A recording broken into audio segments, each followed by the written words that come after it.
ओ खालक सारे जग दा ए, ओदे दर तो सब कुछ लभदा ए, ओनू राज़क होना फबदा ए, उसे दे सब पसारे ने।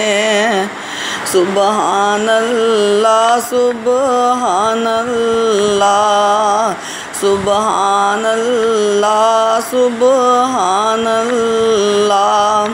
कुदरत दे अजब नज़ारे ने, सारे जग दा दाता कल्ला ए, ओदा डेरा अरश मुअल्ला ए, जिन्ना फड़ लिया उसदा पल्ला ए, ओ लग गए पार किनारे ने, ओदा जारी लंगर खाना ए, ओनू खांदा कुल ज़माना ए, ओदा शान बड़ा शहाना ए, ओदे दर ते मंगते सारे ने, पढ़ो ला इलाहा इल्लल्लाह, कोई मबूद नहीं तेरे सिवा अल्लाह।